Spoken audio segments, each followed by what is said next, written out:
Warzone 3 just came out, and there's a lot of stuff that either changed or that players just simply don't know. And that's what we're going to be going over in this video, giving you guys tips, tricks, and 10 things to take your gameplay to the next level and make you win more games and get more kills. Before we get into that, if you guys find any value in this video, please consider subscribing to the channel. I do have a lot more guides coming out for Warzone 3. So if that interests you, like I said, please subscribe. If you enjoy this content, make sure to drop a like, share it with a friend. With all that out of the way, let's get into the 10 tips. The first tip I have for you guys is going to be portable radars. So in Warzone 3, they got a major buff to where they have a 75-meter radius. Essentially, the entire mini map in the top left-hand corner, the portable radar will cover it. Everybody on your team is able to see the red dots, and the portable radars are a lot cheaper than UAVs. UAVs currently cost 6,000, and there's an unlimited amount of them in the buy, but with cash, very hard to come by. They're pretty expensive, and typically, usually when you pop a UAV, by the time you get over to the enemy, the UAV is already running out, leaving you in the proximity of an enemy with no kind of info. Whereas portable radars, they only cost 2,000, and there's 2 of them in every single buy station, and they're just as effective as UAVs, especially considering the fact that you can put them on cars and drive those around, and then you have essentially a portable UAV, and then you get the benefits of a UAV for the fraction of a price. Now, moving on to our next tip, if you happen to see somebody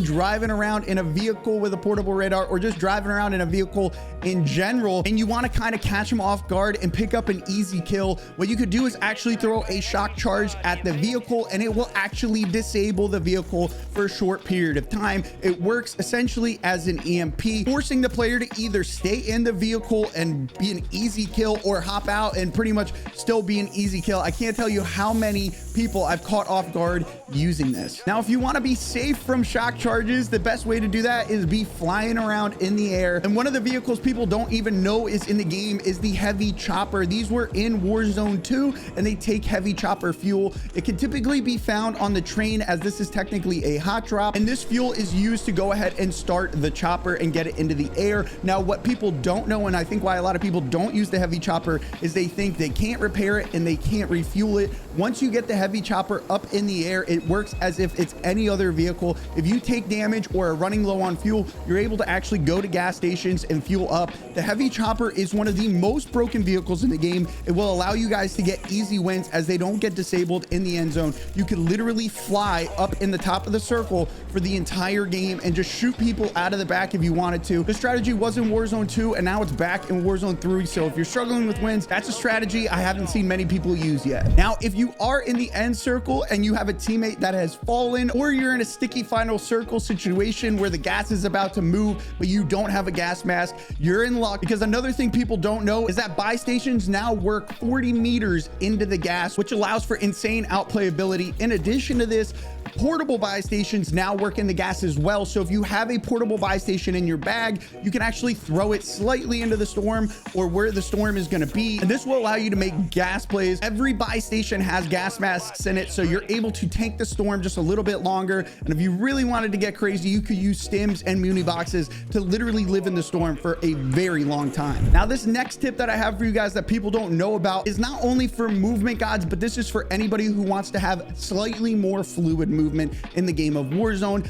Obviously, if you guys have slide only enabled, which most people do, then your movement will feel better. But if you want it to feel even better and give you that edge, there is a brand new setting that dropped with the full game of Warzone 3. The setting is called Slide Maintains Sprint. Basically, when you're done sliding, your character will automatically get back into tactical sprinting or just sprinting. It makes for the movement to be a lot more fluid. You'll feel a lot less clunky moving around the map, thus resulting in you getting places faster and picking up more kills. While we're on the topic of getting more kills, one of the best ways to get more kills is to know where other players are on the map. If you don't have the cash to buy a portable radar in the buy station or a UAV, there are a bunch of heartbeat sensors around the map, and the heartbeat sensors are back. They work exactly like they do in Warzone 1. They work up to 60 meters. They do have a battery life on them, but the battery life lasts a very long time. Another thing worth noting is that the heartbeat sensor is no longer equipable to loadouts. It is one of those things that is found on the map, and it technically is a field upgrade. With it being a field upgrade, you can equip it, use it, and then put it back in your bag if you want to, you know, throw it on a muni box or something else.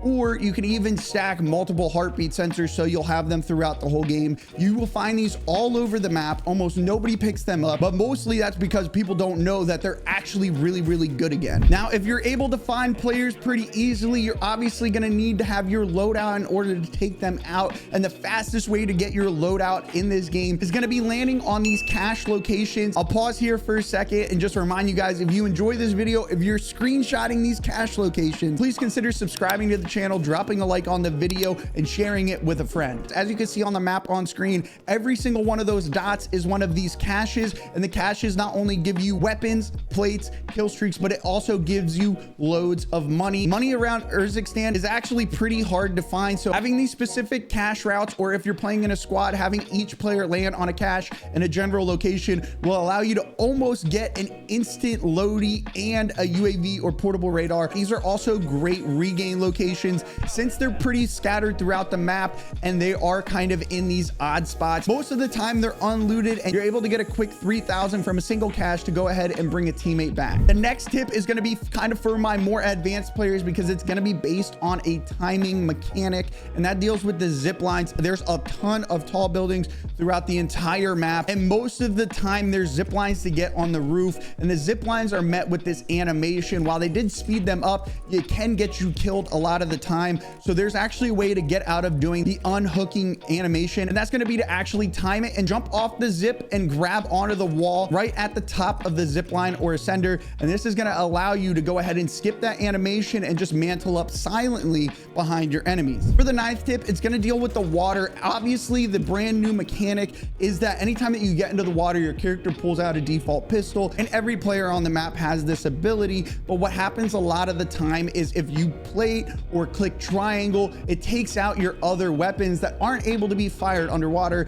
leaving you kind of in a sticky situation, especially if enemies are around. Now, you might be sitting there frustrated trying to click triangle a bunch of times to get your pistol back out, but the fastest way and the most effective way to do this is to just go up to the top of the water, take a breath or two, and then go back down. This basically resets the mechanic, and then you'll automatically take the pistol out again. It's the only way that I found to be able to get the pistol out once I accidentally put it away, or if I had to play. The last advanced player tip that I have for you guys is that battle rage actually decreases incoming damage from enemies by 10%. This is only on your base health and not your shield health. It is also worth noting that it does decrease the gas damage by 10% as well, allowing you to survive like 1 extra second in the storm. But in a lot of instances, that's the difference between winning the game and losing the game. So with that being said, if you're in the early game, picking up the battle rages that you see around the map and then popping them before you get into those early game engagements when everybody's kind of low on plates,